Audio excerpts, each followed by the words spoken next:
नमस्कार दोस्तों, उत्पन्ना एकादशी इस साल 8 दिसंबर 2024 को पड़ रही है। ऐसे में इसी दिन एकादशी का व्रत भी रखा जाएगा।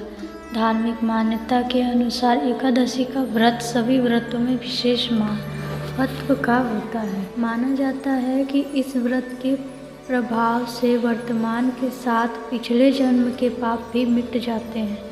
साथ ही कई पीढ़ियों के पितरों को मोक्ष की प्राप्ति होती है।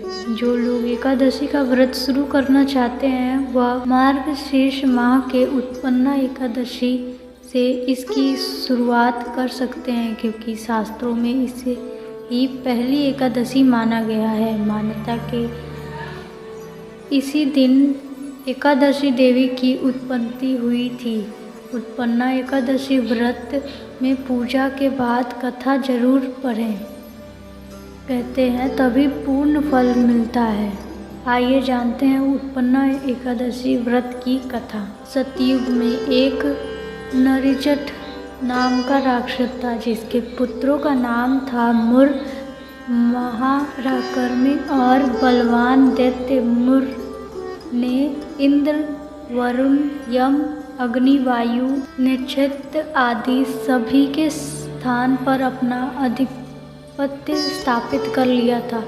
सभी देवता उससे पराजित हो चुके थे। अपनी व्यथा लेकर सभी कैलाशपति शिव की शरण में पहुँचे और सारा वृत्तांत कहा। देव महादेव ने देवताओं से इस परेशानी के निवारण के लिए जगत के पालनहार कष्टों को नाश करने वाले भगवान विष्णु के पास जाने के लिए कहा।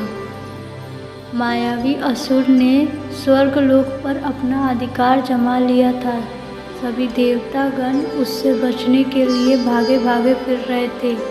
भोलेनाथ की आज्ञा का पालन करते हुए देवतागण श्री हरि विष्णु के पास पहुँचे और विस्तार से इंद्र से अपनी पीड़ा बताई।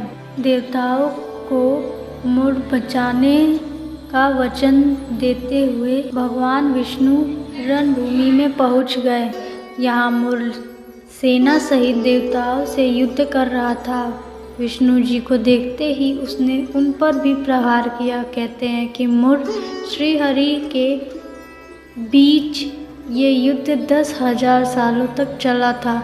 विष्णु जी के बाण से मुर का शरीर छिन्न भिन्न हो गया, लेकिन वार हारा नहीं। विष्णु जी का अंश है उत्पन्ना एकादशी।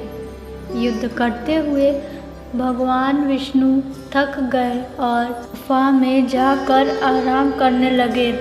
तैमुर भी विष्णु का पीछा करते करते वहां पहुंच गया। वहां श्री हरि पर वार करने ही वाला था कि तभी भगवान विष्णु के शरीर से कांतिमय रूप वाली देवी का जन्म हुआ। उस देवी ने राक्षस का वध कर दिया। भगवान विष्णु ने देवी से कहा कि आपका जन्म मार्गशीर्ष मास की कृष्ण पक्ष की एकादशी तिथि को हुआ है, इसलिए आज से आपका नाम एकादशी होगा। इसी दिन देवी एकादशी उत्पन्न हुई थी, इसलिए इसे उत्पन्ना एकादशी कहा जाता है। जो एकादशी का व्रत करता है उसे वैकुंठ लोक की प्राप्ति होती। जय श्री हरि।